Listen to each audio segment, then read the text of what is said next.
வாழ்க்கையில வந்து ஏதாவது லவ் வந்திருக்கா? எனக்கு ஆக்சுவலி 2 லவ் இருந்திருக்கு. ஃபர்ஸ்ட் வந்து காலேஜ் படிக்கும் போது இருந்துச்சு. அது இங்கே ஒர்க்குன்னு வந்ததுக்கப்புறம் நிறைய மிஸ் அண்டர்ஸ்டாண்டிங், மேரேஜ் வர போய் ஸ்டாப் ஆயிடுச்சு. செகண்ட் இருந்த லவ்வுமே actual because of age but அவங்க என்னோட ஒரு 10 இயர்ஸ் ஏஜ் கேப் 2 பேருக்குள்ள வே ஆஃப் திங்கிங் எல்லாமே ரொம்ப டிஃப்ரெண்ட். அதனால செட் ஆகாது அப்படி முடிஞ்சிடுச்சு.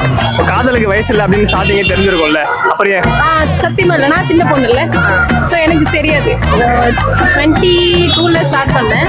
ஸோ அப்போ நமக்கு என்ன ஃபீல் ஆகும்? அப்போ ரொம்ப சின்ன பொண்ணு, இது கரெக்டாக இருக்கும் தப்பாக இருக்கும்லாம் தெரியாது நமக்கு. அதை பட்டர்ஃப்ளை வர ஏஜ்ல. ஸோ அதனால சரியா படல. இப்போ 25 கிராஸ் பண்ணும்போது தான் எது கரெக்ட் எது தப்பு. சின்ன எக்ஸாம்பிள் சொல்றேன். இப்போ இந்த கடை இருக்குல்ல, இங்க எனக்கு பாக்குற எல்லாமே அப்போ பிடிச்சது 22 ஏஜ்ல. இப்போ 26 ஏஜ்ல வந்துட்டு எது எனக்கு கரெக்டா இருக்கும்னு திங்க் பண்ற வயசுல இருக்கேன் நான். இதுதான் மெச்சூரிட்டினா என்ன அப்படின்னா? மெச்சூரிட்டின்னு எதுவுமே இல்லை. ஏஜ் போக போக எல்லாத்தையும் நம்ம அக்செப்ட் பண்ண கத்துக்கிறோம். அதுக்கு பேர் வெளியே மெச்சூரிட்டிங்கிறாங்க, அவ்வளவுதான்.